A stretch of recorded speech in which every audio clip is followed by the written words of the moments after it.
Yep, I told you. Here we go. Yep. There's Maya. Now she's going to wash this guy right off the deck. Here we go. Oh, hey! You love that part. Here we go. Exactly, yes. Good morning, Timothy, and good morning to everybody watching this Japanese Politics One-on-One episode, which is 263rd in a row. And thank you very much for joining us. It's a pleasure to have you with us. Well, this is the time of the week when Timothy Langley, the CEO of Langley Esquire, and me, Maya Matsuoka, talk about Japanese politics. But it's not only the two of us. At the end of the briefing, we also have a Q&A session. And as Timothy often says, it is sometimes the best part of the whole episode. So, Timothy, I know that you're looking forward to that Q&A session again. But before that, I want to give you a little bit of time to let us know what we're going to learn about today. Great. Thank you very much, Maya, and welcome, Japan Hands. It is a beautiful day. You can see the sun shining off of me. I'm actually reporting off of the deck of the Good Ship Grims. We've been normally broadcasting from inside the cabin because it's just been cold and the weather's been rather inclement, but now we're moving into spring. It's a 3-day weekend. The weather will be 20 degrees tomorrow, beautiful blue skies, perfect sailing weather, and it feels a little bit like spring, Maya, except come Tuesday, we'll go back down into the winter mode, but that's what, the weather is like here in Japan. It's on again, it's off again. February is typically the worst month, but we're roaring into spring. Today is the 22nd. Next Monday will be the 1st of March, and we can breathe a sigh of relief. Spring brings a lot of hope and promise and enthusiasm, and politically, I think we can have the same sense of hope and enthusiasm with the current structure of the Japanese parliament. And I'd like to talk about that today. So the lower house, the LDP now has a supermajority, 316 seats. It's unprecedented for the LDP to have such a large seat. So what that means is something I'm going to be getting into. The ordinary diet session opened on Wednesday with the regular full complement of pomp and circumstance. And now we have a sprint for the budget. The budget must be passed by April 1st, give or take a couple of days. But this is really, they want to pass the budget in the lower house by March 13th. That's just days away. So typically they have maybe 2 months to do that before they give it to the upper house. So we're going to be seeing a lot of dynamics going on. I don't think a lot of controversy. The opposition will try. They're testing the market right now, or they're testing the prime minister right now. But we'll get into that a little bit and explain what's going on. The dollar closed at 154, maybe 55 on Friday. It's been stronger over the last 2 or 3 weeks, and I think this reflects the new administration of Ms. Takaichi, but it also carries a little bit of tension. We don't know if the consumption tax, if they withdraw on the consumption tax for 2 years, as was promised during the campaigning, which led to Ms. Takaichi and the LDP winning big. They've got to perform on that now, but the finance minister is between a rock and a hard place. So I'd like to break that down for you, explain it, and then get into that rock and rolling Q&A at the end of the session, Maya. Thank you, Timothy. And before we continue with the details of what you just told us about, I want to do a little bit of housekeeping here. Of course, if you are watching us and you haven't subscribed yet or followed the channel, please do that and let us know that you have been here, because it improves our motivation to continue. Very much so. Share your thoughts, comment, maybe just say hello if you only want to listen. And of course, let us enjoy your presence here as well. One more thing. So we have been talking about movie nights every month, Yes. and we are fast approaching the second movie night in February. So the second movie night is going to take place on February 24th, which is in 2 days, on Tuesday. And as we mentioned earlier, it is going to be a movie night dedicated to Kokuho. So this is the Japanese movie that has been running for quite a while nowadays, here in Tokyo at least, and in Japan. And we're going to watch it in Shibuya, that is the Toho Cinemas Shibuya. So the night or the evening starts at 6:30. We plan to have dinner before we watch the movie because the movie starts at 8:35. So the dinner is at the Cafe Legato Shibuya, which is in the E-Space Tower, the 15th floor. We're going to post about this on LinkedIn, and please follow just the accounts. You can check Japan Expert Insights account, Langley Square's account, Timothy's account, my account as well, for more details. But it is going to be on the 24th of January, in 2 days, on Tuesday. We'll start at 6:30 with dinner and then continue with the movie Kokuho in Shibuya Toho Cinemas. So, thank you very much for letting me do this housekeeping. And we can continue just from where we stopped, right, Timothy? Yeah. Thank you very much, Maya. Sorry, I've got a little bit of a frog in the throat. Yes, getting together. So we've been doing this briefing, Maya, we're in our 6th year now. And right. We do it digitally. We do it, every Sunday. Even though I'm out on the water, I'm invading, I'm tracing through some of the islands outside of the main island of Honshu. But we still come to you every week with a briefing on what's going on in Japanese politics. But we don't have an opportunity to see each other or to interact with one another on a personal level. So that's why we're doing this movie night, and I hope you can join us, have dinner, and then watch a movie. That's just an excuse for us to get together, but maybe have a little bit more of an opportunity to get to know one another. But yes, as Maya said, we get encouragement from you, telling us, what you like, what you don't like, participating in the Q&A, adding some comments, or just hitting like. Don't be so goddamn lazy. Tell us that you're here. Tell us that you like what we're doing. That's the only currency that we run on. The diet started on Wednesday. The emperor crossed over the moat. He came in. It is his constitutional responsibility to open the diet every time a session opens. The session is constitutionally mandated to start in January for a 150-day session. So the emperor will come over in January to open the session. And then throughout the year, there might be an extraordinary diet session or something like that. But the typical diet session ends around June or July, given when it starts. So it started later this year. It started towards, on the 23rd of January, which made everybody kind of anticipate that there wasn't going to be a snap election. If the Prime Minister planned on a snap election, she would have opened the House earlier, like around the 8th or 9th.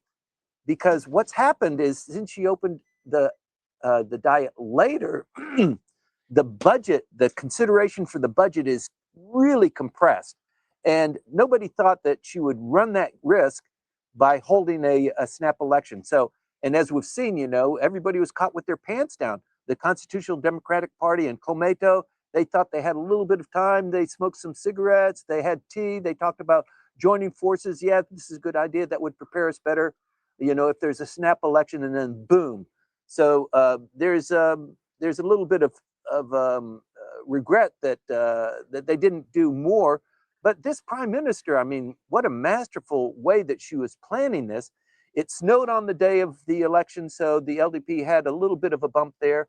A lot of people criticize the LDP and they criticize Japanese politics because they say, not everybody voted for the LDP. You talk about a supermajority, but, it was a rainy day, it was a snowy day, not everybody voted, that sort of thing. But still, a supermajority, what she has right now, the diet seats, the lower house consists of 465 seats.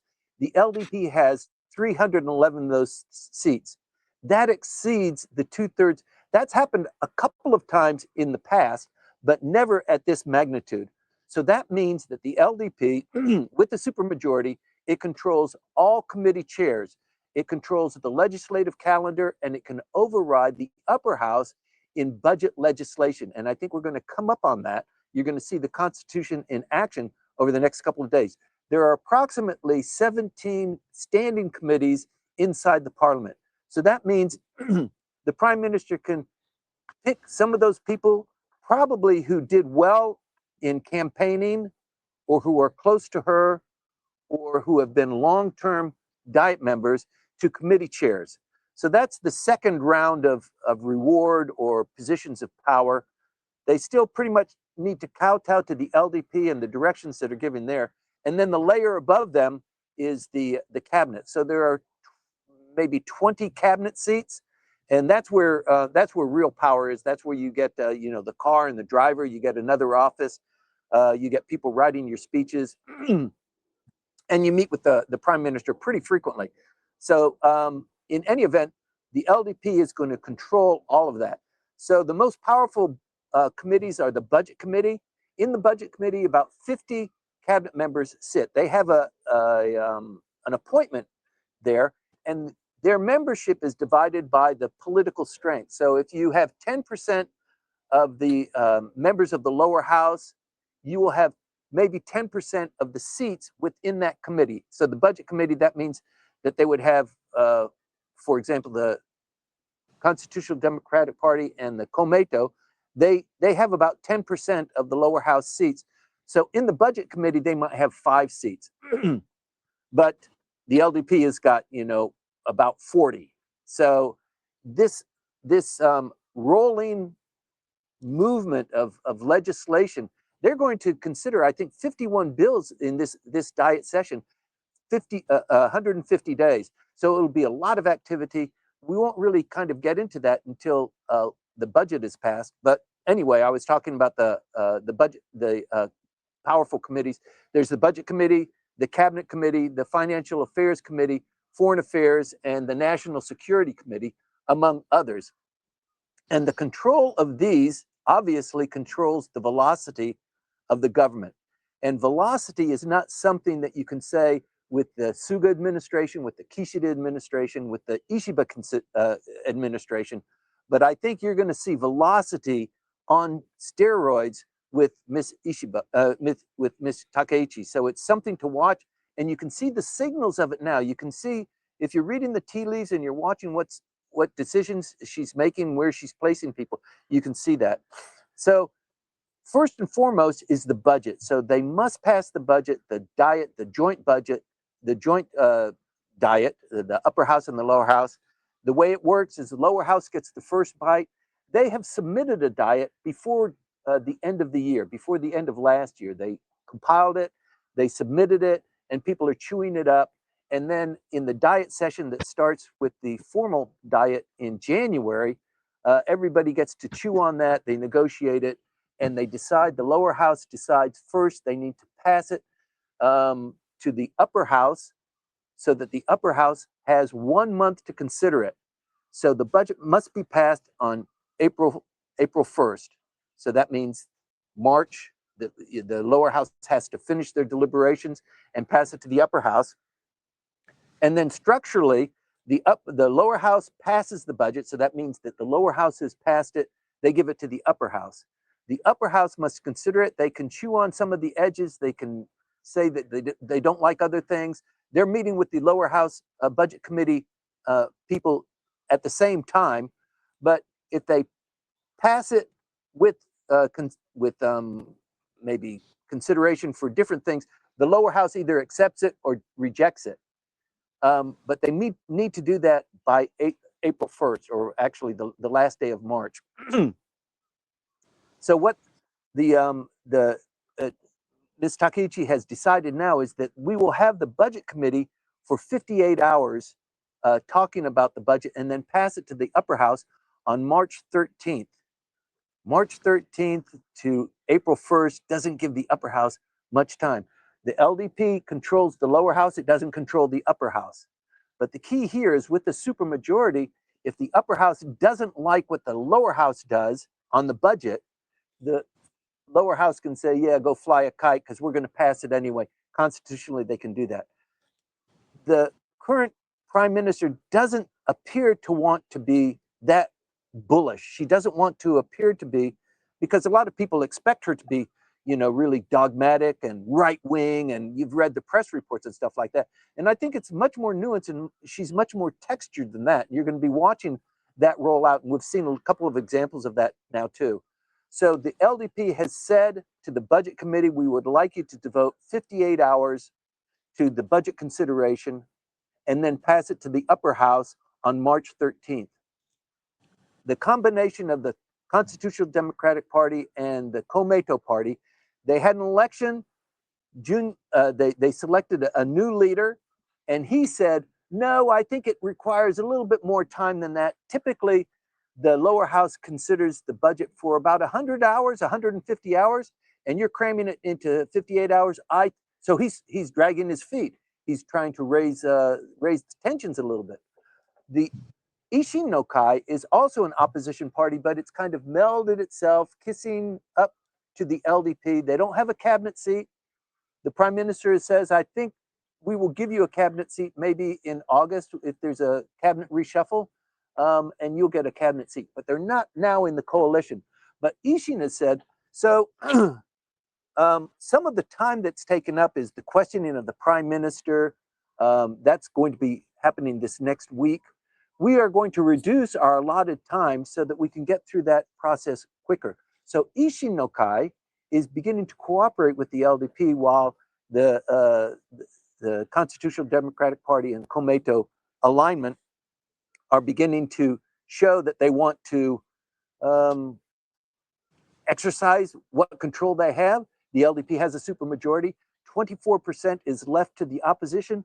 Of that 24%, the largest is this amalgamation of Komeito and the Constitutional Democratic Party. But overall, they only hold 10% of the lower house seats. So kind of give me a break. Go take a hike. Have a cigarette in the corner. So the budget will be passed by the lower house on March 13th, and there will be a lot of discussion about that coming up. And Ogawa Jun will be kind of leading the charge to criticize or to challenge the LDP on the consumption tax, obviously, and other issues within the budget. So the next 2 weeks are going to be really critical. You're going to see a lot going on with how they've managed to reduce the consumption tax for 2 years and still maintain equilibrium with the yen, with inflation, and that sort of thing. So the consumption tax really matters a lot. So the plan right now, and the idea wasn't the LDP's idea. The LDP doesn't like this idea at all. But the other parties who were running in the election said, our pledge is we're going to reduce the consumption tax so you, the people, will benefit, and then you'll like us more. So the LDP grabbed onto that issue and made it their issue too, thereby diminishing the fever of the opposition parties. And that's just a typical political play that's done. If the opposition has an idea that is beginning to resonate, like, let's get rid of the foreigners, or let's be mean to the foreigners, or something like that, the party in power wants to mimic or replicate that, tone it down or tune it up so that it becomes their issue. And that's what they've done with the consumption tax. The consumption tax, the LDP hates the consumption tax because once you reduce it, it's hard to bring it back up. So the plan now, the political campaign commitment was, we're going to reduce the consumption tax on food. Consumption tax now in Japan is 10%. For foodstuffs, it's 8%. And what the LDP, what the prime minister has committed is, we're going to reduce that to 0 for 2 years. So that's about 5 trillion yen per year. And once again, once you give it up, and the population doesn't like it to come back, they're a little bit more comfortable with it. Inflation has been tapped down, presumably, and more things come up as a consequence of that. So Japan's general account tax revenue is 115 trillion. 5 trillion of 115 trillion. But that represents, the 5 trillion from the consumption tax represents about 4 to 6% in total core revenue, depending on whether you calculate against total revenue or core tax receipts. So the three main tax revenue sources are the income tax, the corporate tax, and the consumption tax. And those three are 90% of how the Japanese government gets its 115 trillion to run the annual budget. So 5 trillion, it's hard to fill that hole, and that is the responsibility of the finance minister, actually the entire cabinet. But this 5 trillion per year, it's not cosmetic, it's structural, and it's going to carry a lot of meaning, and it's going to generate some fights within the next couple of weeks in the lower house budget committee hearings. So already Japan spends about 1/4 of the 115 trillion just on debt servicing. So as we all know, Japan's debt to GDP ratio is astronomical. It's the highest of all of the G20 countries, but they're trying to get around to it or a handle on it. But if you're Finance Minister Katayama Satsuki, you're facing a real challenge here. You've got to honor the campaign pledge. You've got to avoid issuing new debt. That's generally how they covered the hole. You have to avoid alarming the bond markets, which is the first trigger when people get nervous. They think you're going to issue more debt, and that affects the yen. It affects your trade imbalance. It does a lot of different things. But she's got to also do all of these things and maintain fiscal credibility, because that's how Ms. Takaichi became a prime minister. I'm going to be fiscally responsible. I'm going to be clean. I'm going to propel the country forward. I'm going to be measured in how I deal with foreign countries. I'm going to be measured in how I deal with, physical armament of the country. So the yen closed, in reference to all of this, the yen closed out at 154.9, almost 159. And we always watch the yen here because it's like a thermometer read of what's going on with the country. Over the last several weeks, we've seen, fiscal expansion rhetoric, consumption tax pledge, the budget acceleration, and the uncertainty over the Washington trade deal, the tariffs and that sort of thing. So all of that has an impact on what people perceive is going to happen next, and that, of course, is an inflection on the yen. So watching that, when investors anticipate higher issuance of debt, long-term credit yields increase and currency weakens. So once again, looking at the yen every time is important to us. It's not ideology when we do that. It's arithmetic, how that comes out. So the prime minister and governor of the Bank of Japan, Governor Wheter, met on Monday. So this is important. She did not appoint Mr. Wheter. The prime minister and a small committee appoint the governor of the Bank of Japan, but he is somewhat pledged to follow requests by the prime minister, and he reports to her pretty frequently. This was a one-on-one meeting. It lasted less than 30 minutes. The first time that they met as prime minister, they met for about 35, almost 40 minutes when she first became prime minister, kind of get to know each other. This one was rather brief, and he came out rather tight-lipped, didn't talk much about details, and so we don't have much of a tea reading. But there are two appointments to the board of the Bank of Japan that are coming up. So how the prime minister elects who will fill those will give us a kind of a litmus test of where she's going. We're watching the tea leaves closely. She's going to be a fiscally responsible conservative, but how that comes out in the wash is really important. And we don't have all of the details right now, but we're watching it closely. As everybody knows, moving on to energy, there's a flash going on in Iran and the United States and the Strait of Hormuz. The Strait of Hormuz is pretty important because it's an exposure point for Japan's energy.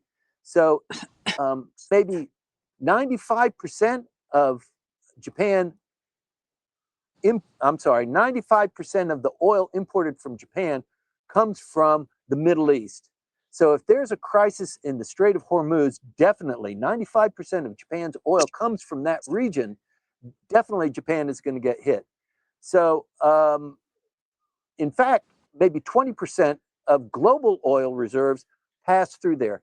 There is conflict going on right now. I know that the Iranians have announced that they're having exercises, but that means that they're armed to the teeth and they're very trigger sensitive. The United States is sending over a huge flotilla there. It looks like negotiations that are going on now.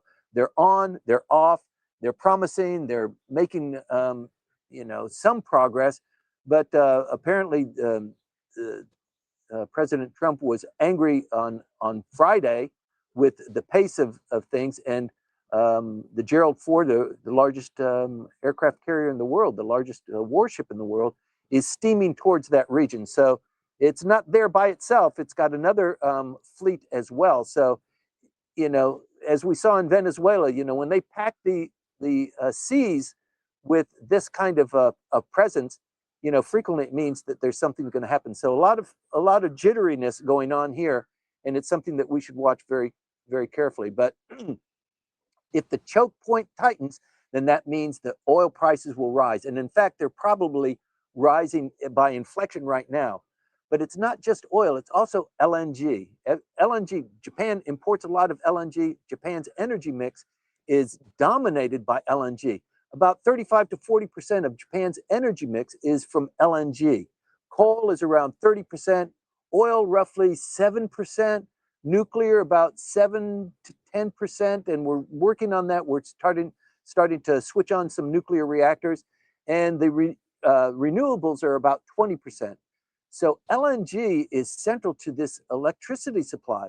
And everybody knows there's Sakhalin 2, it's an LNG plant up on the Northern Territories, the islands that Japan held and that Russia invaded at the close of World War II.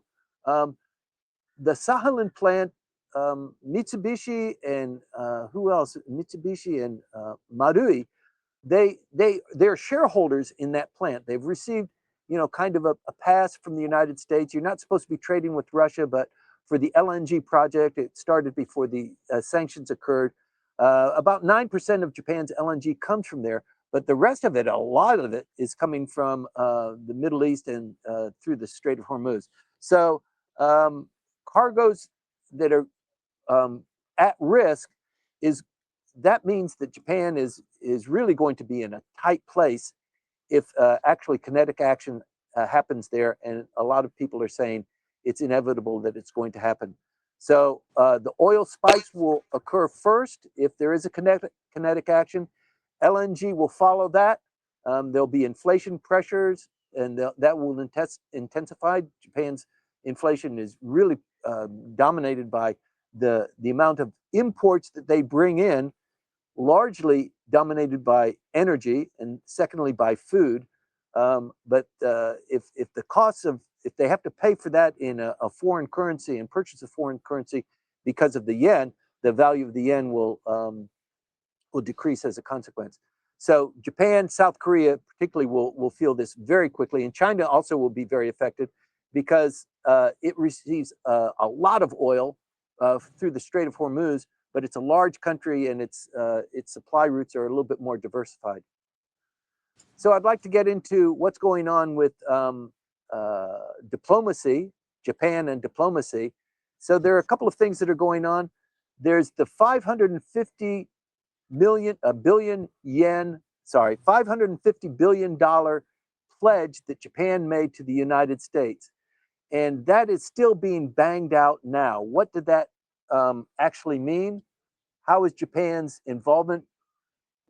What is the guarantee on the return? Part of the return is already earmarked for the United States. You guys come in, you're going to spend $550 billion in the United States on projects that we identified, the two of us, and we get the lion's share of the profit, but you get some profit too, and you will benefit from that in other ways. So that was the promise, and Aizawa and Mr. Lutnick have been talking about that, but they came up this last week with the three projects that have been passed, and they're pretty big ticket items. Let me see, I have notes on where that is, but one is for, of the three, the smallest one is for manufacturing of diamonds, Then there's a deep sea port that they're going to be creating, and then a natural gas production facility. And those are in the billions of dollars for Japanese investment. And in fact, we've already seen, since these projects were announced, the share prices of some Japanese companies that are suppliers of components for that kind of a project, they've increased by maybe 8 or 10% just over the last couple of days. So this promise that even though you're paying for it and you don't participate so much in the profit sharing, you will benefit from other subsidiary impacts through your economy. And it looks like maybe that is not completely a false assertion. So we're going to keep an eye on that. Let me see, the 500 billion, the tariff stabilization, semiconductor cooperation, and industrial policy are discussions that are going on now with the United States. The Prime Minister is scheduled to visit Washington, D.C., I think on the, when is that, the 13th of March. And then President Trump goes to China on the last day of March. So the Prime Minister will be in mid-March visiting Washington, D.C. I think it's going to be an extended visit. It's not just going to be flying there and back. I mean, this is a big deal for her.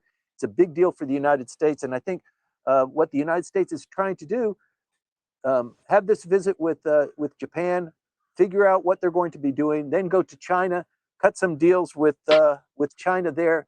And I think you're going to see a different kind of matrix after the president comes back from China. Once again, you never know. It's on the president's calendar. Apparently, the Chinese haven't confirmed the dates there, but I think it's going to happen like that. So this dance between China and the United States is still very much ongoing. But it's very much something to look forward to, and it's very compressed. We've got a budget that's compressed. We've got this diplomatic tit-to-tat that's going on as well. The Prime Minister also is committed to visiting South Korea before she visits Washington, D.C. So she's got a packed schedule as well. So there's a lot to look forward to, and I think a lot to be hopeful for. I think that we're moving in a positive direction. There's just so much at stake. The real possibility of kinetic action in the Middle East, I think could throw things up in the air, but we're going to continue to watch that and report to you on it. Last week, we reported about the Chinese fishing vessel that crossed over into Japan's exclusive economic zone. The Coast Guard came in, they seized the vessel, they arrested the captain, they brought him back onto shore. He spent maybe a day on shore, and then they released him. The way that Japan handled this is very kind of muted, and it didn't reach into a huge diplomatic roar as it once did maybe 15, 20 years ago when a similar incident happened. So this one is the Coast Guard and Japan exercised its right of exclusive control. They chastised the captain, they imposed a fine, and then they released him. So this was handled deliberately and without escalation. So once again, we're looking for these tea leaves of how the Prime Minister is going to be dealing diplomatically, globally, regionally, with the economy, with the population. And we can see these kinds of signature moves that she's, just a measured enforcement posture with regard to China, but not something that could be escalated. And we still have lots of problems with China, the cessation of importation for foodstuffs and fruits and vegetables, seafood, and the diminution in tourists, a huge diminution in tourists coming to Japan. But it looks like we're moving. There have been no notable incursions by Chinese jets into Japanese exclusive areas over the last week. We did see a peak of that maybe 3 or 4 weeks ago, a little bit nervousness, but it looks like that's toned down a little bit. So things seem to be, and the fact that the Prime Minister won by a landslide and has 2/3 of the majority of the lower house, I think that China has tapped down the rhetoric there. You might remember that China occupies the Northern Territory islands, and there is no peace treaty that has yet been signed since World War II. They're still at war because no peace treaty has been signed between Japan and Russia. And the reason for that is because of the occupation of the Northern Territories. That's where the Sakhalin plant is, the LNG plant. Russia has said it's not going to return them. Mr. Abe spent, 26 visits with Mr. Putin trying to break that impasse, gave him dogs, visited him. He came and visited as well. He really tried hard to do that. Russia just announced this last week that there are no discussions with Japan currently that are live to tamper down tensions or to seek a peace treaty, and they have no intention of surrendering the Northern Territories. So there's this impasse, and I don't know why this became a news story just now, but it kind of fills the gap where China is kind of going down, but now we've got Russia to be considering. It's not such a huge newsworthy item. It's just a kind of confirmation of status quo, but it is curious that it started to hit the papers just this last week. Let me see, where are we going with the opposition parties? I think I've already covered that. You did. Okay. So with that, I'd just like to wrap it up, get into the heat and light of the Q&A session. Thank you very much for listening to me stumble through my notes for today's briefing, Maya and everybody else. Please participate. Tell us, inform us a little bit more if you've got more intel on some of these issues so that we all are better as a consequence. Thank you very much for joining us every week. Please come back and tune in next week as well. Maya? Okay, thank you, Timothy, for this. Before we continue with the Q&A session, which looks like it's going to be a very active one today, which I'm very grateful for, I want to once again tell you about the movie night, which we have mentioned quite a lot of times already. But since the second one in February is coming, I want to give you the details once again. It is going to be on February the 24th. It is Tuesday, this coming Tuesday. And so if you are in Tokyo, even if you're a tourist, right, and happen to be here in Tokyo, come join us if you have a bit of... That's in 2 days. In 2 days, yes, indeed. And we're going to watch the movie Kokuho. So it is going to be in Shibuya, the Toho Cinemas Shibuya. The movie starts at 8:35 in the evening, but of course before Dogenzaka. that, is that Dogenzaka? I That's don't know Dogenzaka. Shibuya That's very where well. I always get lost there, but well, that's why we have Google Maps anyway. And 6:30 at the Cafe Legato in Shibuya in the E-Space Tower, the 15th floor. That's where we're going to 15th be. floor. Yes. Nice atmosphere. Right, it looks very nice on the website, and you don't have to register for this. Just show up. We'll be happy to have you there. It doesn't matter whether you're... you're... dinner, it's just dinner. If you can't swing, because it is a school night. The movie gets out at what time, Maya? Maybe 11:15, 11:30. 11:40, I think. It's a little bit, 11:40. it will continue, yes, until a little bit late. But it's a long movie, so it's a 175-minute movie, so we cannot do anything else. And that's the only hour we found, actually, in Tokyo. But even if you're a student, or if you are a professional who is stationed in Tokyo, or if you're a permanent resident, please come and let's enjoy it. Yes, join us. All right. And we'll publish details about this on the accounts on LinkedIn, right? That's Timothy's account, my account, Japan Expert Insights, and Langley Esquire as well. All right. So forgive me for this long housekeeping. And now we are going to the Q&A session.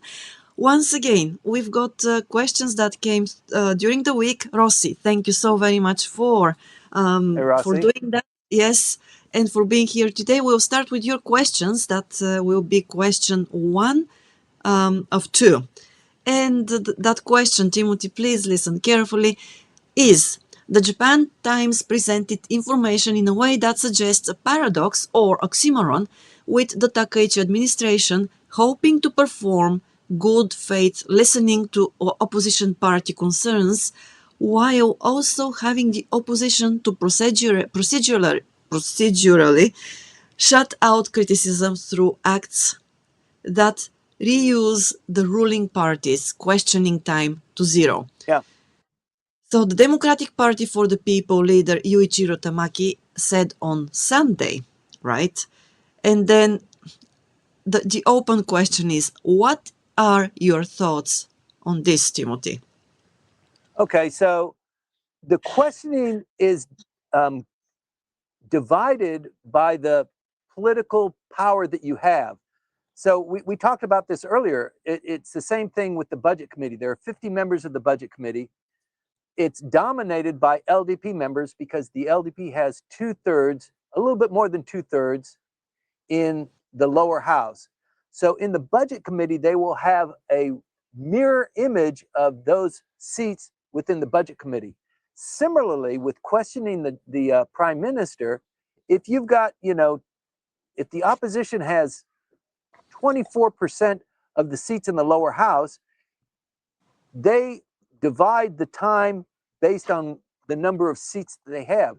So you can complain about that, but that's the rule, and that's the rule that's been followed. So it's not like she's tapping down that people can't talk. It's just that because you lost in the election, so astoundingly, you don't have that much time to talk. And in fact, the LDP gets to question the prime minister too. They get 2/3 of the time.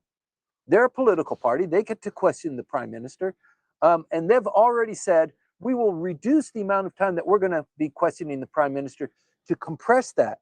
So you guys in the opposition, can you play along with us a little bit? We've got a really tight schedule. We've got to pass the budget by the 13th to pass it to the upper house. So be accommodating. And Mr. Tamaki he will accommodate because it benefits him, it benefits his party not to be so cantankerous.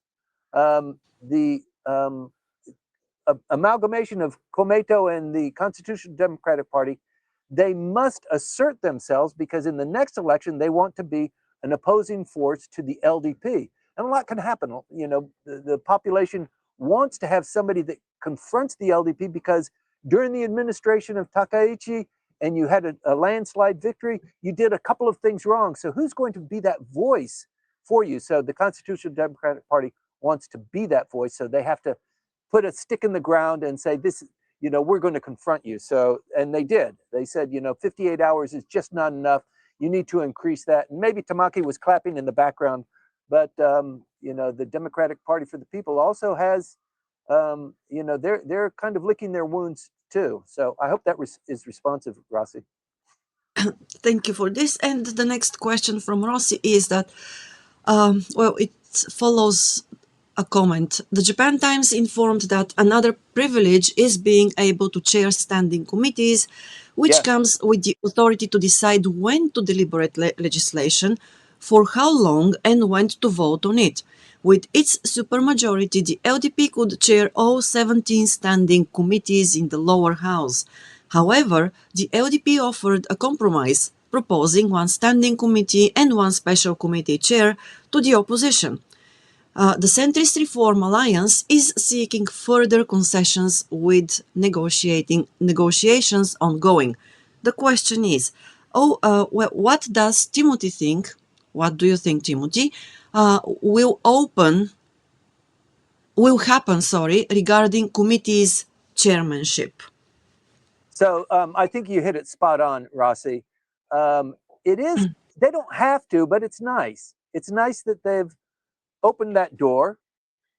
They have more than 2/3 majority. Nobody's had what she has. Koizumi didn't have it. Abe didn't have it. And in fact, in talking about Takaichi children, there are 66 new members of the Diet. They weren't members, they were elected to the Diet. That's pretty big, but it's not as big as Koizumi or Abe. Mr. Abe had 115 Abe children. Koizumi, he had, I forget, maybe 40 or 50 Koizumi children. Many of them didn't last 2 sessions. So They came in on a wind and won their election. But I think you're seeing from the prime minister in her reaction to this, in her offering this, in how she treated the China fishing violation, in what she's doing with South Korea. You can see that it's a nuanced approach, and you have to watch this to kind of figure out what kind of person this is that's going to be ruling Japan for the next 10 years. She's going to be here for quite a while. And so we're watching this, we're reading the tea leaves, and I think she's going to be decisive, but I think she's going to also be judicious. Right. It's interesting. A thought just came to me now while listening to you talking about Koizumi's children, Abe's children, and Takaichi's children, right? And all of these three, let's say, prime ministers, at least the first two so far, they have been in power for a long time, and they have left their their impact, right? Strong impact on politics, on economy, and everything. And I just thought that maybe all of them, in fact, tried to inject some fresh blood into Japanese politics as well. Yeah. Which we haven't talked a lot about. We always complain that young people are not interested in politics that much and so on. But it seems that every time a strong leader comes into power, there is this injection of fresh blood, and then there is also a strong impact on the economy, and not only also politics and regional geopolitics, because of what they want to do and their vision. So maybe we need to follow that and do such parallels a little bit more often, see how they are similar to each other and how they differ from each other as well. But yes, Timothy. So on that point, 66 brand new children, and how you absorb them into the diet is a problem of indigestion. Previously, we had the factions.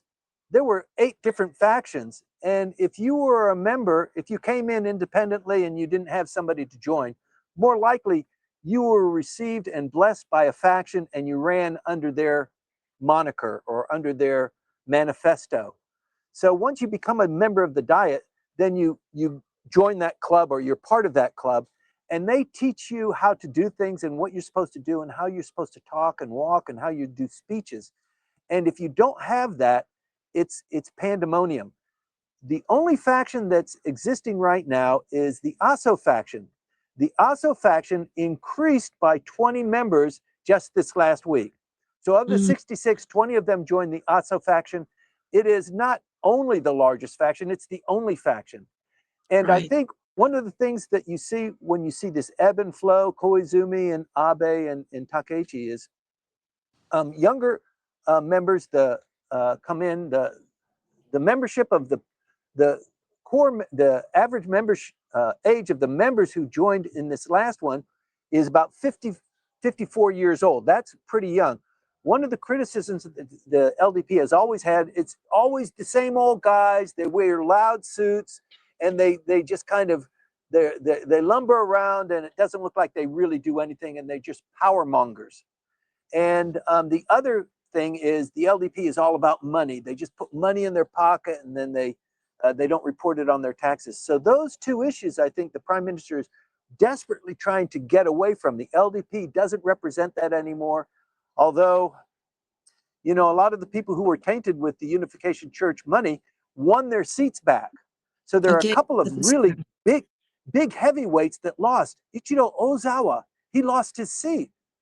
He's the longest, he's the one member of the lower house who has succeeded in representing his constituency the longest, and he lost his seat.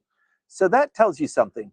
And a lot of the members, I think now people can say, you know, since you're good at politics, and it is, you know, the Ichinensei, the guys who just, the 66 that just won, it does take 2 terms to kind of know what's going on, not just knowing where the bathroom is, but knowing how to play politics. In your first term, you just do what you're told. You know, you vote a certain way, you join a group. You're not adroit enough to kind of carve anything out. You're not going to be a committee chair. You might you might be a committee chairperson. You're not going to be in the cabinet for sure. So that takes 4 or 5 times to be represented. But yes, I think like Koizumi, like Abe, you're going to see the impact of the Takaichi regime well into the future, 10 years, certainly. I mean, look at Koizumi, look at Abe. You know, we're 20 years, 30 years away from them, and we still feel their impact. Right. And there is a question that also came from Yuka this morning, earlier in the morning. And the question is, well, I've noticed that Ms. Takaichi often uses the phrase Sekinin aru sekkyoku zaisei, which is responsible proactive fiscal policy.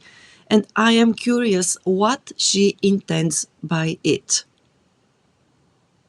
Oh gosh, I mean, parsing words that tumble from the mouths of prime ministers and politicians, you know. I think she's honest in that she came in as a fiscal conservative, but she's between a rock and a hard place. I pledged that I'm going to create a $5 trillion hole for 2 years, and I'm not going to issue new debt. What in the hell are you going to do? How do you cover that?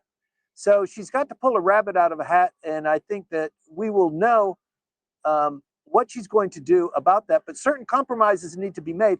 And when you make those compromises, the trajectory of Japan changes. So maybe there are changes that we haven't anticipated and haven't kind of thought much about. Like, for example, the portfolio of land and holdings that the Japanese government holds is enormous.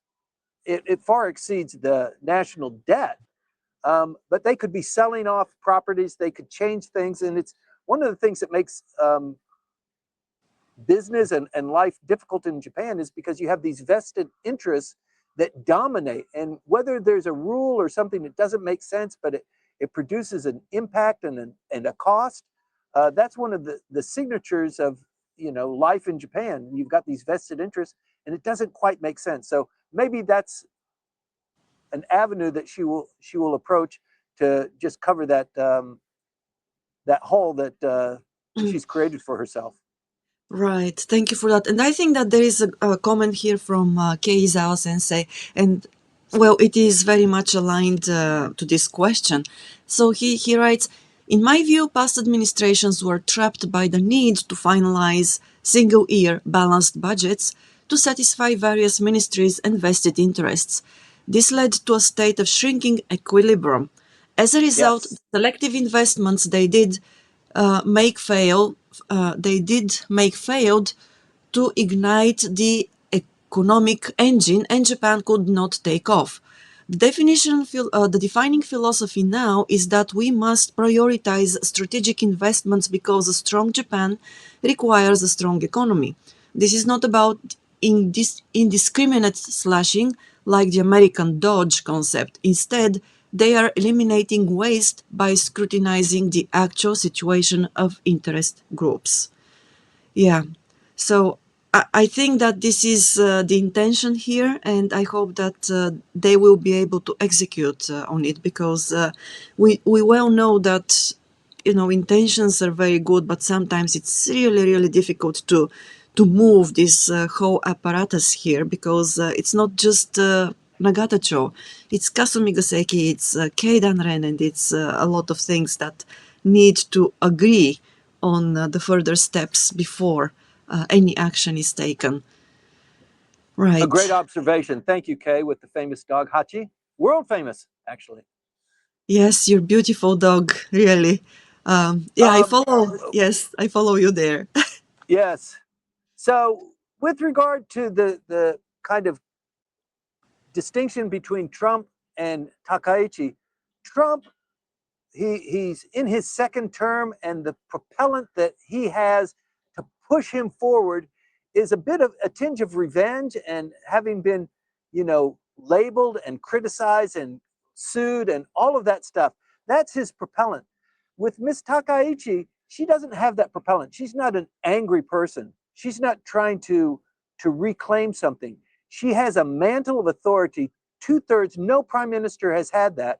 And I think she's well intended. She's smart. She's she's fiscally clever. I mean, this is her bread and butter is the economy, and I think she sees that she has an opportunity to really change Japan and become a historical figure. And I think that's the driving energy that she's going to be, um, uh, sustained by. So I think she's going to seize the moment. I think you're going to see dramatic change. And like Kay says, it's she wants to break from the stranglehold that previous prime ministers have had in order to propel the economy. I'm very hopeful for the future. Right. Okay. Thank you for this, and we'll continue with with the consumption tax a little bit later. Just one thing, Hiroko-san, she's in Osaka, and she says 15 minutes ago she wrote "Good morning," and the Osaka Marathon starts in 15 minutes, which means that it is starting right now. Okay. And well, lots of good luck to everybody running in the marathon, because it's not an easy thing to do. 42 kilometers and how many, 250 meters or something like that. It's really very, very difficult. Okay, so, and then moving on with the questions, we've got, of course, the questions from Byron. I'm moving in, trying to go in chronological order, and also on the way group them by topic as well. So Byron says, this year only 1.5 months are left to finalize and pass the budget between both houses of the Diet. In effect, isn't this merely rubber stamping the output documents of bureaucrats? Where is meaningful change in the budget possible in such a short period of time? Is it possible at all? Yeah. This pause is very, is telling. Part of me says, kind of, who cares? They put together, the ministries put together their budget, they have their requests. That happens in the summer. They go through negotiations with Conte, and they eventually settle on a budget proposal by the end of the year, in December, and that's distributed. Everybody gets a copy of that. This is what we're going to be talking about in the time between January, when we start the Diet, and April 1st, when we're supposed to pass the budget. So everybody knows what's there. And as a consequence of the supermajority, they can call the shots. And then they suffer the consequences for the wrong calls, or for distributing, or for collecting funds, or that sort of thing as a result of that. But I think they kind of get a free ride, like you said, Byron. It's kind of rubber stamping, and they don't have much time. Generally, I mean, it's almost a third of what they normally have in terms of chewing on the edges and trying to bang it out so that everybody agrees. But sometimes when you do that, you get something that nobody's really satisfied with and nobody benefits from. So I think it's a good opportunity to kind of, exercise your chops. And as we all know, even the opposition, should they have won and come to power, they don't know how to run a government. I mean, that takes muscle memory, and the only people who have that is the LDP. So I think give them a little bit of breath to do that. If they're going to make mistakes, then they'll lose in the next election. But I think they've got a mandate to go forward. And it is unfortunately a little bit like rubber stamping. You're going to see a lot of that there.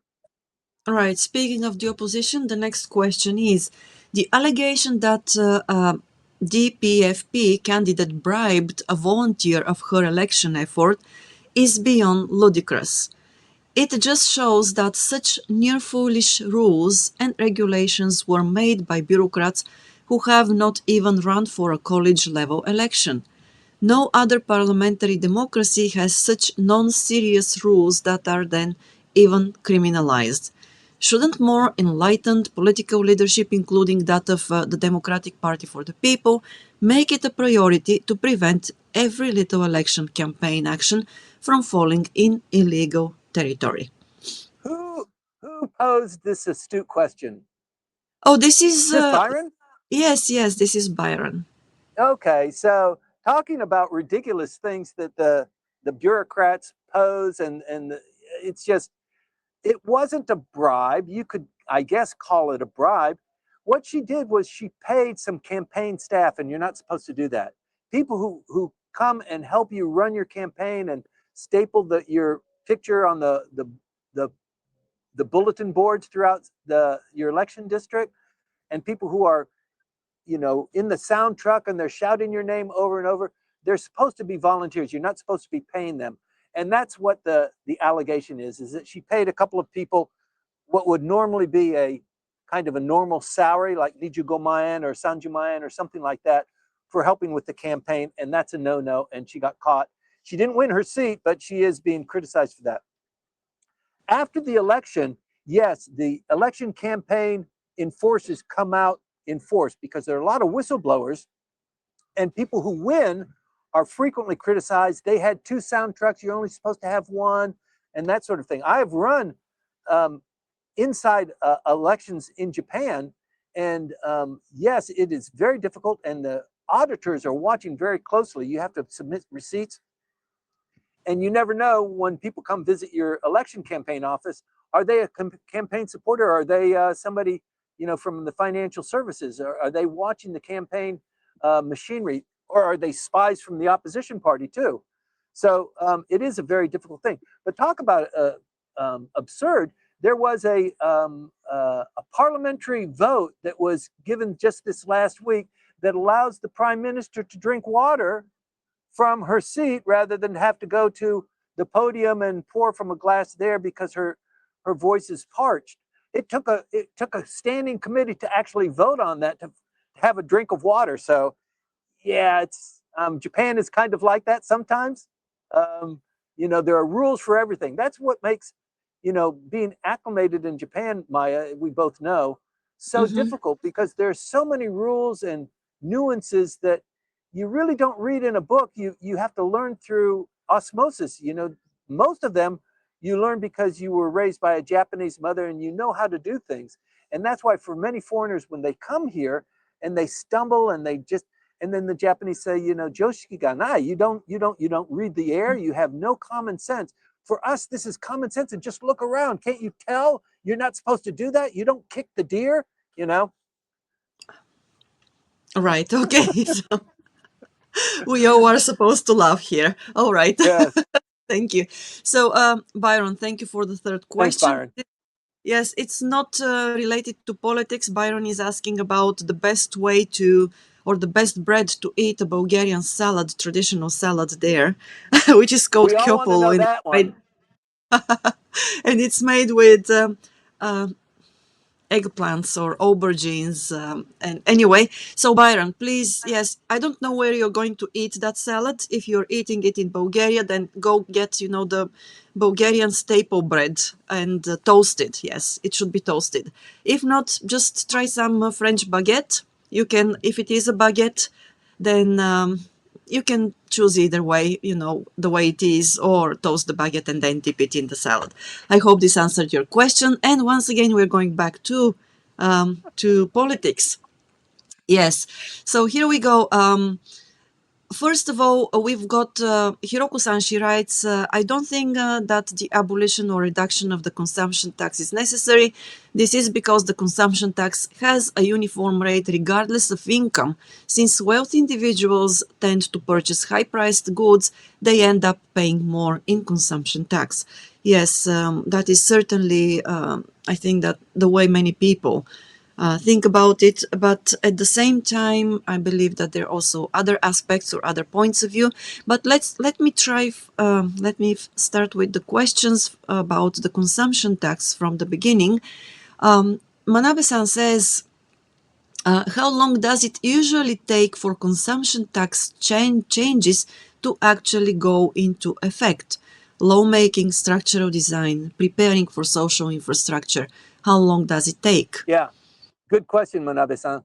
So the discussion right now is to reduce the consumption tax from the current 8% to 0 and to hold it there for 2 years. These discussions will go until this time next year. So if there is a drop in the consumption tax, it's not going to happen this fiscal year. It's not going to happen for a year or a year and a half at least. So I hope that's responsive. Right. Okay. And to continue, Rick writes, it would be nice to see a tax cut on food here in Japan, but as you point out, Japan can't play America games since Ronald Reagan started it. Just make more debt to finance the tax giveaway. That was in 1981, 2001, and 2017, and now 2025. Sorry for the aside. And once 5 trillion yen isn't collected on food purchases, some other taxes have to go up. Since elderly are mostly stretched, the middle class is stretched. Who pays the 5 trillion? And what happens in year 3 when the temporary cut is over? Yes. So I think the design is, rather than find another place to tax, let's generate revenue from other sources. And the most obvious place is make cool weapons. So the LDP had a committee meeting last week that authorized the sale of lethal weapons. That means not necessarily offensive weaponry, but it does suggest more offensive than defensive. Lethal. And Japan has come up with a new howitzer that howitzers have a certain range. They're like cannons, it's artillery, and they fire a shell that goes, and they're devastating in warfare. It's one of the primary weapons of warfare, howitzers and mortars, before people actually come into sight of each other. And Japan has taken the current design and embellished it and put sensors in the artillery that is being fired. It can go farther, and it is far more accurate within 3 meters of the designated target. So it's not just lobbing it into the direction. So anyway, they're developing these howitzers. Everybody loves howitzers. If you're going to be in a kinetic action, if you're going to be, it's one of the, it's it's more prominent than even rifles for soldiers, for foot soldiers. So they've decided that they're going to be focusing more on the weaponry. Not everybody likes that. It's a peace constitution, Article 9 rules. But I think in this administration, with this prime minister, in this current state of the economy and taxes and inflation, and what are we going to do? How are we going to lift ourselves up? It's going to be with military armament, in my view. Right. And then the question from Fred, from Rick continues. So he says, okay, what happens in year 3 when the temporary tax cut is over?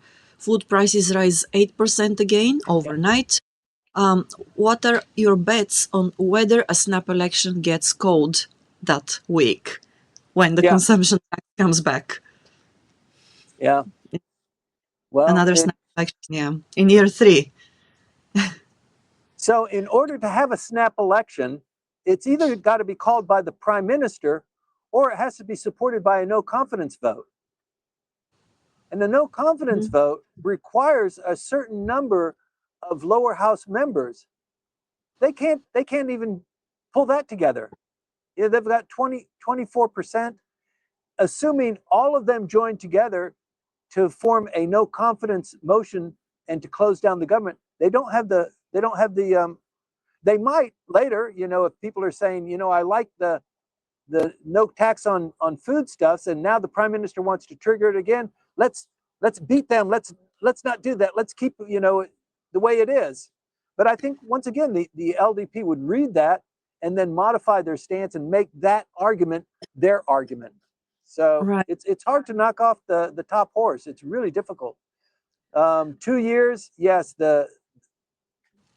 arguably the tax needs to go back in, but maybe over the 2-year period, the economy takes off and they've found, another industry that they can generate taxes from, and people get a free ride. Look at the United States, with Trump tariffs, he's already said, I'm going to reduce the income tax, and everybody in the United States, when you have a kid, you're going to get an investment fund and things like that. So the benefits of actually running an economy that's generating wealth, you have other avenues. Maybe that's the design of the Takaichi administration. We'll see in 8 or 10 months that will begin to emerge. Yeah, before we move back to the tax cuts and sorry, and services and industries here, we've got also a comment from Hiroko-san. She says, the court has ruled Trump's tariff policy unconstitutional, while the US stock market has welcomed the decision. Could this act as a tailwind for the Japanese economy as well? Timothy. So I think what I'm reading into Hiroko's observation is, with the Supreme Court ruling that the tariffs that are imposed by Trump are unconstitutional, that is going to be reduced. So all of these promises, the $550 trillion commitment, that goes by the wayside. It would be a relief. But I think, he's a very strong president. He's got a mandate too. And I think even with the Supreme Court saying we don't like this part of what you're doing, he's going to see other ways to work around that, and maybe just even ignore the Supreme Court for as long as he can until he's forced to accommodate. But he's a clever person, and he's got a hugely competent administration, and they're bent on making America great again. That's their motto. So Right. yeah, I don't know if Japan should anticipate a relief there, because it's just there are several ways to skin the cat. Right. Okay. And then another comment from okay is, he says, internal services held by Japanese corporations have ballooned, doubling over the past decade and more than tripling compared to 25 years ago, around the year 2000. The total reportedly reached approximately 637.5 trillion yen. Sorry, Maya, what are internal services? What's that? Well, internal services offered by Japanese corporations, like the service industry here. Okay. So, Okay. yes. And then the total reportedly reached approximately 637.5 trillion yen by the end of fiscal year 2024. It will be fascinating to see how the Takaichi administration concretely links this massive capital to wage hikes and next generation investments, and whether we will see the emergence of concrete proposals such as the debate over an internal reserve tax, like cash tax, or specific investment tax incentives. Right. Thank you very much for the comment. Yes, it's important. I think that we're going to see what comes up, because I have always wondered. We all know that Japanese corporations sit on piles of equity, right? Piles of cash, and they have their reasons for that. Of course, they have natural disaster funds, they have crisis funds, they have different funds, and this and that. And that money sits in banks. It's not basically invested in operations or research and developments. A lot of prime ministers have tried to get that money out, and still they haven't been able to do that. It's the same with the population, right? Because the savings, family savings, are still huge here in Japan.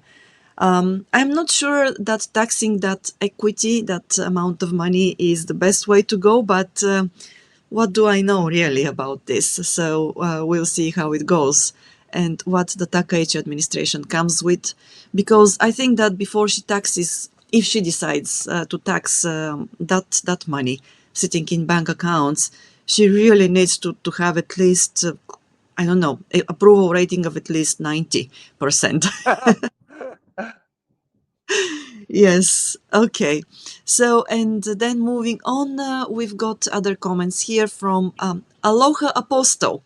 I don't know who the person behind this handle name is, but the question is, Ishin did not get a cabinet position. Are they being slowly cut out? Yeah. Yeah. That's a good observation, Aloha. Remember this conversation we had? Let's reduce the number of seats in the lower house 10%. 55 seats need to evaporate. That was the mantra of Ishin. That discussion is kind of, nobody's talking about that anymore. And Ishin is not insisting anymore. Ishin is really, they're hoping that when the dog wags the tail, they're kind of benefiting a little bit from that.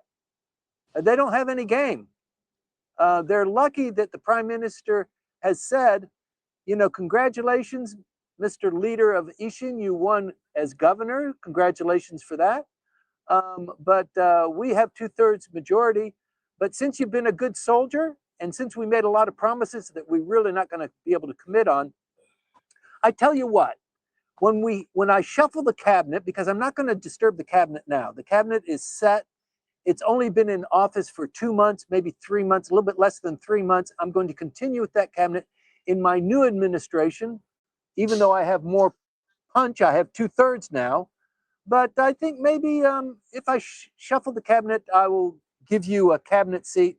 We already know who is in line to be the cabinet minister by a high degree of certainty, but we don't know the position that would be granted to Ishin. But I think that that's going to happen, and it keeps them in line and it keeps them voting.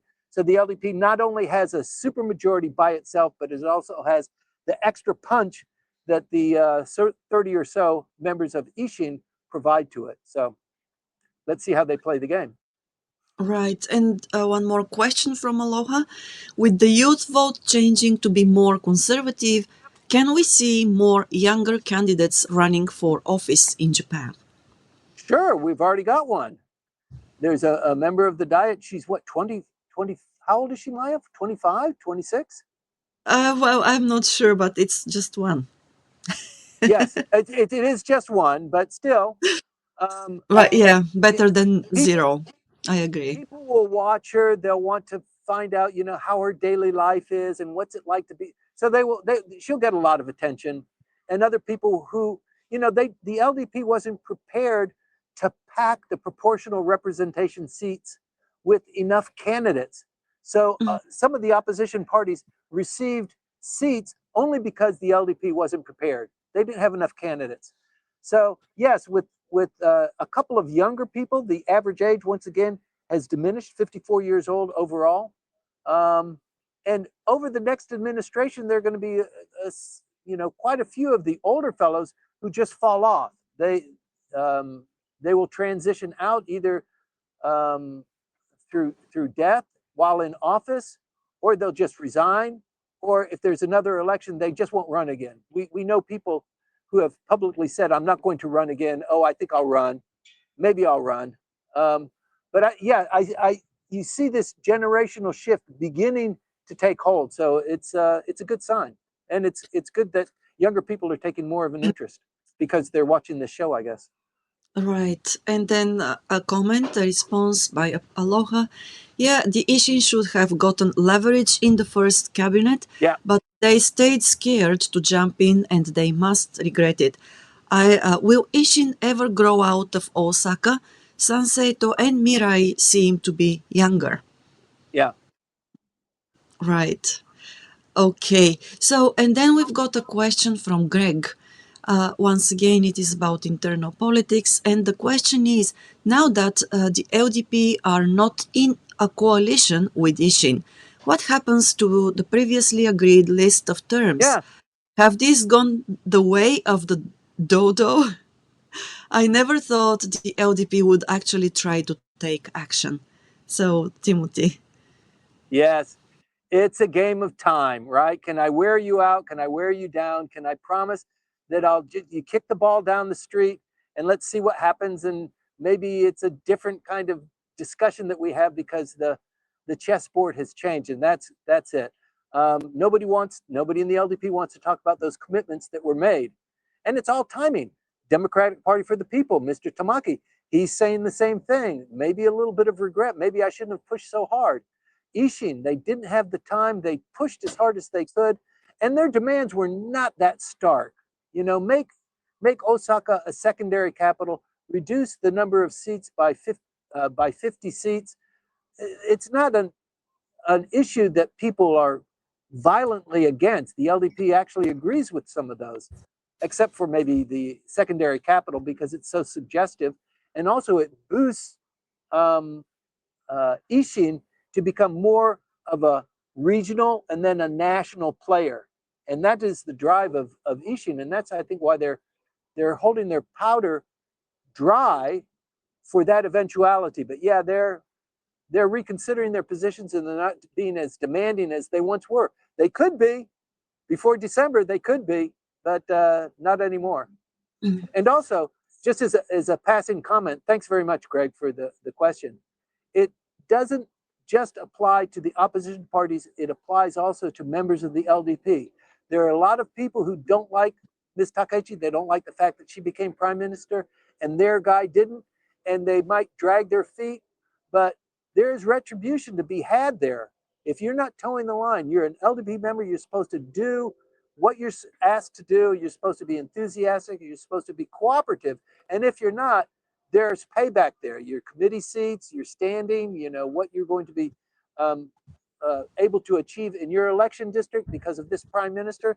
So yes, there's a lot of enforcement actions that will be exercised upon those people who don't toe the line. So she's already shown that she could exercise that, and she's not afraid to offend people's sensibilities. Right. Okay. And yeah, Rossi writes, we, the young people, are indeed watching this show, which comes to... Yes, thank you. Yeah. Thank you very much indeed. And Rossi, thank you very much for the empathy you show, because yes, I do feel pain when I talk about Japan producing lethal weapons. Yeah. Because once you start doing that, it's just a one-way street, and it's scary thinking about it. It's an offer-on button. Indeed. You know, it's an offer-on button, and once you put the button on, it's not like the consumption tax that you can do it in 2 years and then reconsider it. You know, if you're gonna start selling lethal weapons and you're going down that path and you're earning income and you don't have to charge people 8% for the foodstuffs anymore, people begin to like it. They begin to change their minds a little bit. Yeah. Well, I hope that there will be responsibility there as well, responsible handling of all the, you know, the strategies and tactics and everything in developing that industry, because it seems that the wind is blowing in that direction. But yeah, responsibility and self-awareness and everything is really more than necessary, more than ever necessary now. Well, like I said, Maya, a couple of weeks ago, and the reason why I'm so grateful for so many Japan hands joining, the guys like us, Maya, that formed our careers on how politics was done. I've been doing this for 40 years. It's a new game, and the Constitution is you know, the revision of the Constitution. It is an inevitability. Before, we couldn't say that. We couldn't say that the LDP is not going to be very successful in changing. They're going to do it, and they're going to do it sooner rather than later. And when that happens, it doesn't mean that it goes from a peace constitution to a war constitution. It's not going to happen like that. It's going to be incremental, and they'll probably change for Article 9. One of the first things they'll do that is not so alarming, but it is meaningful, is change the self-defense forces into a defense, into an actual army, to give pride and responsibility to people who are defending the state. And I think you'll see some other tweaks that are going on, but not things that are going to really alarm the Japanese population. It will alarm some of Japan's neighbors. Any tweak is going to alarm people, but you know, it's the Japanese choice to do that. So yes, but that's because everything happens. Yes, everything happens incrementally. We have seen this in the past couple of decades.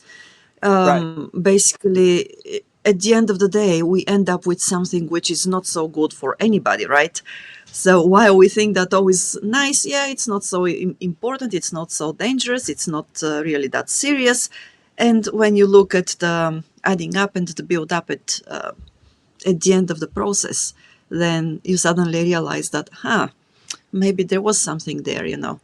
Anyway, well, the reality is the United States is pulling back. You see that. You see that in Misawa. You see that in Okinawa, the number of soldiers that are being positioned here. And there's also a controversy going on in Okinawa now with the length of the runway, and the controversy with the Henoko land being occupied by the Marines. So there's a lot going on. It never ceases. But yeah, I think Japan has got to deal with the reality that the United States is not going to be there the way it was previously. And so they have to Right. accommodate that. Right. And then one more question from Aloha. Sanae-san added her rivals to her cabinet. Was it a play on her part, or is it this common thing in cabinets before? Say that again? I was distracted. I saw that, yes. Okay, Sanae-san added her rivals to her cabinet. Was it a play on her part, or is it Oh, this, no. or is this a common thing in cabinets before? Oh, come on. So, yes, the picture of the prime minister, on the one hand, she was seated on the left was Mr. Aso, and on the right was Mr. Suzuki, Mr. Aso's brother in law, right?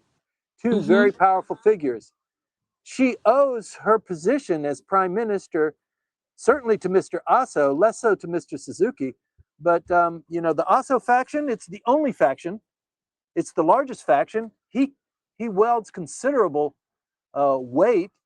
I don't think you would say that he is in opposition to her, but yeah, he is exercising his domain, as you would guess. But politics is like that, so it's like that in every administration. You need to scratch the backs of the people who put you where you are, and for many prime ministers, I don't want to mention them, but they're only there because they got maybe there was the playing field for candidates was large, 5 or 6 people, and in order to get the votes, they have to barter. They have to say, I'll give you this position if you give me your block of votes. So I'll get 15 votes from you, and you'll be the minister of trade and industry, and I promise that to you. So yeah, it kind of goes with the field.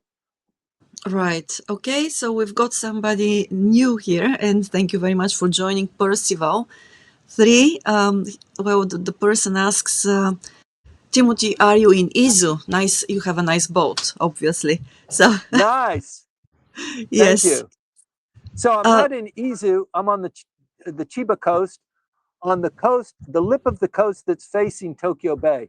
And if I look right across the bay, 90 degrees, I see the tip of the Yokohama Peninsula. And of course, Mount Fuji right there. So I can see that all from my vantage point here. And sailing from here to the Miura Peninsula to Misaki is about a 2-hour sail, a very zesty sail, I have to say. But thanks for observing the boat. yes, and then Percival asks, first, it was sort of surprising after the win that priority will be to change the Article 9. And how feasible do you think that can be with the current political and voters' shift? Who said it's a priority? Percival, yes. Yeah, no, But nobody else said it's a right. priority. Mhm. And I think it's a little bit early to say that. But you can say that the LDP, when it was created 60 years ago, among the constitutional dictates of what the LDP stands for, it was changing the Constitution and changing Article 9. So that stands by itself.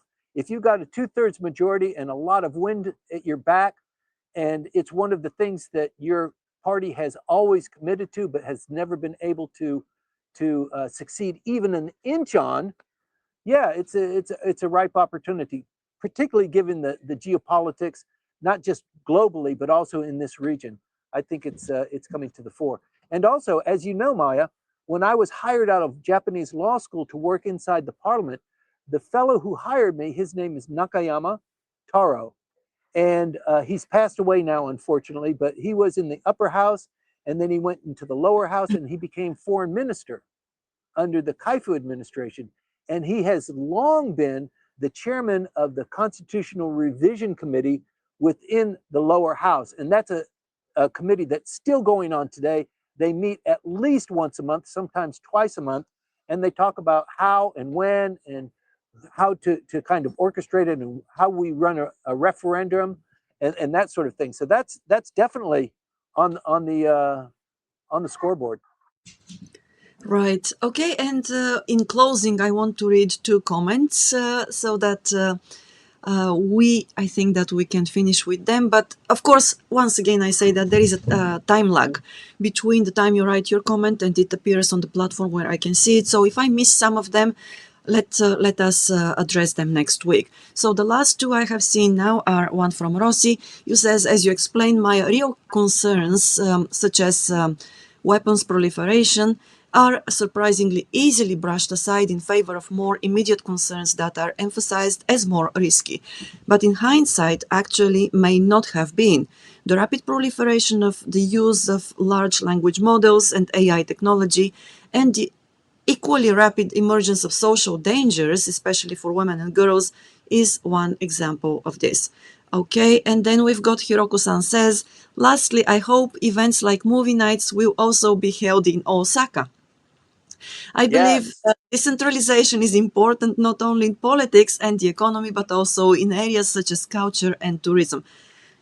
I cannot agree more on this. Tokyo That's is right, vulnerable. because Yes, Osaka is the second capital of Japan. yes. Tokyo is vulnerable to earthquakes and natural disasters, and if the city's functions were to be paralyzed, it could affect the entire country. That's why I strongly hope to see more regional decentralization. But hope you all have a great time with the movie Kokuho on Tuesday, Thank this you. Tuesday.